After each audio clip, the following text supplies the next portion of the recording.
साबिक सेक्रेटरी खारजा साबिक सीनियर सिफारतकार एजाज चौधरी हमारे साथ मौजूद है। एजाज साहब, पाकिस्तान और सऊदी अरब के बेहतरीन बिरादराना ताल्लुकात, दिफाई ताउन, ये सब मौजूद है, लेकिन पिछले चंद दिन में बहुत तेजी से कुछ मामला पर पेशरफ्त हुई। 9 सितंबर को इसराइली जारहियत का मुजाहरा किया जाता है दोहा में, उसकी मजम्मत की जाती है पूरी दुनिया की जानिब से और पाकिस्तान का बड़ा ही दो टोक वाक़े इस पर वाज़ेह मौक़िफ़ सामने आता है। फिर दोहा में ही इस्लामी सरबराही समिट हुआ, उस पर खुसूसी मुलाकातें हुई वज़ीर आज़म शहबाज शरीफ की सऊदी वलीअहद से और इसके अलावा ईरानी सदर उनके वफ़द से भी, और वहीं पर सऊदी वलीअहद की जानिब से वज़ीर आज़म शहबाज शरीफ को खुसूसी दावत दी गई रियाज़ आने की, और वो जब रियाज़ पहुंचे उनका शानदार पुरतपाक इस्तकबाल किया गया वहां पर। ये सब आपको लगता है कि इन मौजूदा हालात की वजह से मुमकिन हुआ कि ये पाकिस्तान और सऊदी अरब के दरमियान ये खुसूसी मुआहदा तय पाया है? जी बिल्कुल, आप सही कह रहे हैं। बिल्कुल इसका तनाज़ुर वही है कि मौजूदा हालात ऐसे बन गए कि अब गल्फ की रियासतों को, खुसूसन सऊदी अरब को, ये एहसास होने लगा कि अगर कतर पे हमला हो सकता है तो कल के हम पे भी हो सकता है। और नेतन्याहू साहब तो एक नक्शा लिए फिरते हैं ग्रेटर इजराइल का, तो चुनांचे सारे के सारे जो गल्फ की रियासतें भी और कुछ अरब ममालिक भी जरा इस बात से परेशान थे। अब ऐसे में जब आप परेशान हो तो आप किसको देखते हैं? आप उसी को देखते हैं जो सबसे ज्यादा मुखलिस दोस्त हो। और पाकिस्तान ने तो सऊदी अरब के साथ हमेशा साथ दिया। जब भी सऊदी अरब पे कड़ा वक्त आया पाकिस्तान साथ था, और जब भी पाकिस्तान पे कड़ा वक्त आया सऊदी अरब साथ था। तो मैं समझता हूँ कि आज का जो मुआहिदा हुआ है, मैंने वैसे इससे पहले इस किस्म का नहीं देखा था। दिफाई तावन तो देखा था जी, लेकिन ये कहना कि आप एक पे जारियत दूसरे पे जारियत का होगी तस्वर, मैं समझता हूँ ये एक बहुत बड़ा ब्रेक थ्रू है।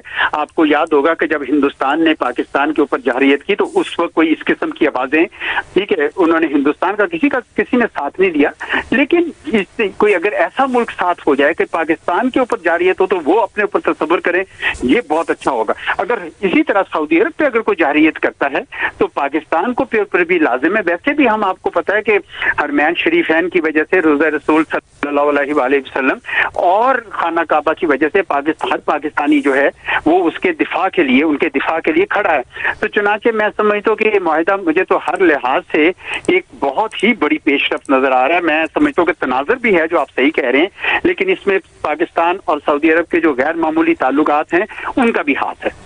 एजाज चौधरी साहब, जिस तरह आपने भी कुछ और वजूहात भी बताई, ये मुआहिदा होना और पाकिस्तान का एक किरदार अदा करना, इससे पहले बिल्कुल पाकिस्तान और सऊदी अरब के बिरादराना ताल्लुकात हैं और पाकिस्तान का एक ख़ास अज़्म भी है सऊदी अरब की हिफाजत और ताउन और मदद का, लेकिन इस मुआहिदे के होने का ये मतलब भी है कि पाकिस्तान की जो सिफारती कामयाबी है, दिफाई सलाहियतें और कामयाबी है, और फिर जो एक इस्तिलाह इस्तेमाल की जाती रही है सिक्योरिटी प्रोवाइडर इस रीजन में होना, ये उन सब चीजों का भी मजीद एतराफ है फिर?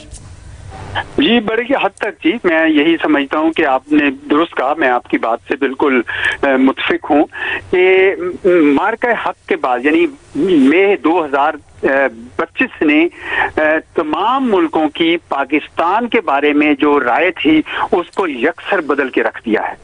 सबको इस बात का अंदाजा हो गया है कि इस मुल्क में, इस खित्ते में अगर कोई बड़ी ताकत, अच्छी ताकत है तो वो पाकिस्तान है। और खुसूसन जब हमारे तो ताल्लुकात भी बाहर गल्फ की रियासतों से, खुसूसन सऊदी अरब से तो बहुत ही अच्छे रहे हैं। तो चुनांचे ये एक वाज़ेह इशारा है कि अब जब दूसरे ममालिक यही देख रहे हैं कि पाकिस्तान अगर हिंदुस्तान के मुकाबले में इतना अच्छी परफॉर्मेंस दिखा सकता है, जबकि हिंदुस्तान और इजराइल उनका नेक्सस बना हुआ था, यानी दोनों जुड़ के बैठे हुए थे। याद है आपको कि पाकिस्तान पे जो ड्रोन्स आ रहे थे वो इजरायली ड्रोन्स थे। तो अगर उन दोनों के खिलाफ पाकिस्तान खड़ा हो सकता है तो फिर भारी बात है कि ये सारी गल्फ की रियासतें पाकिस्तान की तरफ अब बिल्कुल मुख्तलिफ निगाह से देख रही हैं। तो चुनांचे ये जो स्ट्रेटेजिक डिफेंस एग्रीमेंट हुआ है, मैं समझता हूँ कि इसमें उस बात का बहुत ज्यादा अमल दखल है कि पाकिस्तान ने जो परफॉर्मेंस मई 2025 में दिखाई, उसके बाद से इनको भी एहसास हुआ कि अगर किसी मुखलिस और काबिल दोस्त के पास जाना है तो वो पाकिस्तान है। बहुत शुक्रिया। एजाज चौधरी साबिक सफीर बात कर रहे थे जियो न्यूज से।